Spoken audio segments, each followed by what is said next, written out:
People who make their living out of cleaning murder scenes, accidents and the like. What is the worst thing you have experienced in your career?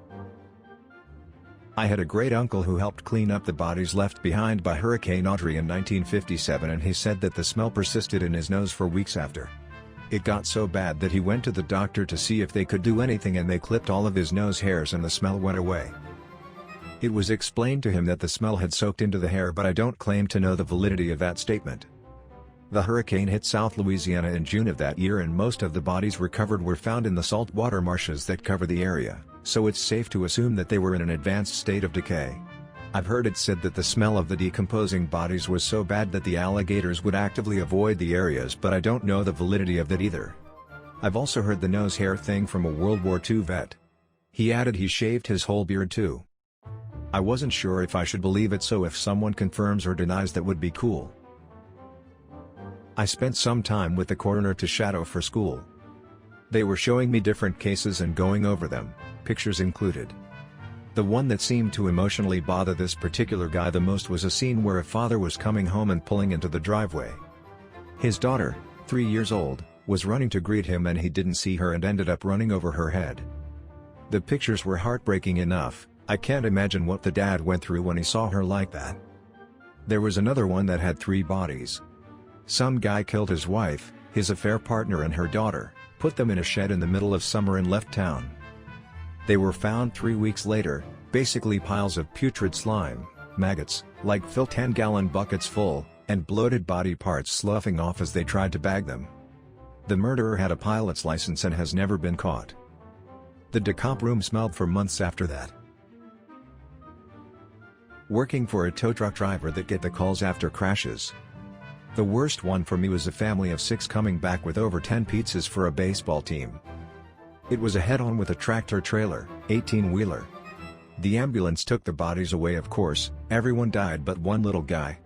There was so much blood and vomit, diapers, toy dolls covered in blood. The pizza was everywhere inside of the car, like 2 inches thick on everything and all over the road. There was so many backpacks and things just covered in pizza blood, it is hard to even describe it to this day. It was oozing out all over the road and was like an exploded pizza pocket. Everyone that was waiting in the traffic jam looked horrified. I posted this on another thread, so just copy and pasted it, but this was one that I had to do. Clean up after a murder. It was a rehab house for ex-cons, 4-bedroom house with communal bathroom and kitchen. Sunday morning, and Guy A is in his room listening to music pretty loud. Guy B is in the kitchen cooking his breakfast. B knocks on A's door and tells him to turn it down. There's a small argument and B returns to his breakfast and A turns his music up. So B grabs the biggest knife in the kitchen, kicks in A's door and stabs him through his left shoulder, entering by his collarbone. A runs out of his room, across the landing, down the stairs, out the front door, back inside, back up the stairs and collapses on the landing. When I got there, it was like a scene from a movie. Walls and ceilings, everywhere A had been, were caked with blood. Apparently after B stabbed him, he returned to cooking his breakfast. There was a half-eaten breakfast in the kitchen when I got there. I work in the ER. I was told by someone that works for a funeral home that they had to go get a girl that had overdosed and passed away. They said she had her breasts augmented and was pregnant. Turns out she overdosed while taking a bath and had decomposed enough that her breast implants and the fetus were floating around in the water. Then I clocked out and had lunch. I'm not a crime scene cleaner, but we used to transport coroner cases as part of our job. The elderly man who blew his head off with a shotgun in a 3rd-story attic in the summer was rough. He'd been there a few weeks. We could smell him when we got out of the truck at the street. Blood spatter covered every inch of the walls in that room, as did the flies.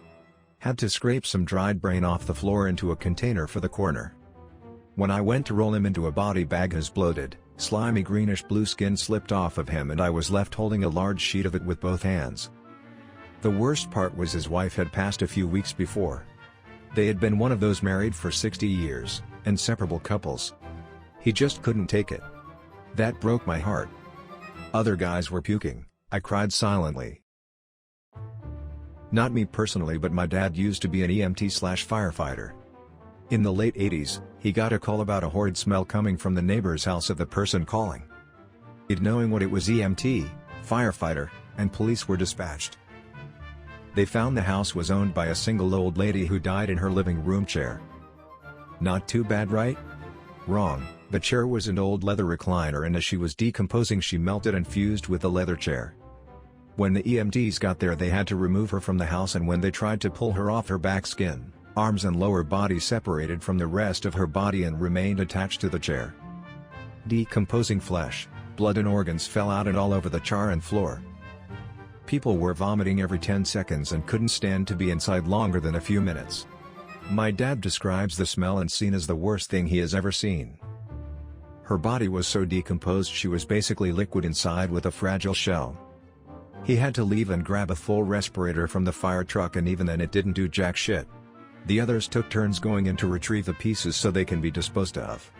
When they were finished they burned the chair in the front yard. One of my first jobs after moving I did this, and the job that had me walking wasn't even a scene as described. We did all types of hazmat cleans, and the worst was actually a couple went on vacation and came back to backed up septic.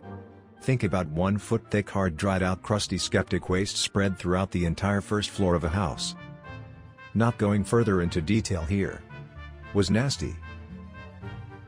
A family friend was a first responder to a scene where a young woman committed suicide by running onto a busy highway at night.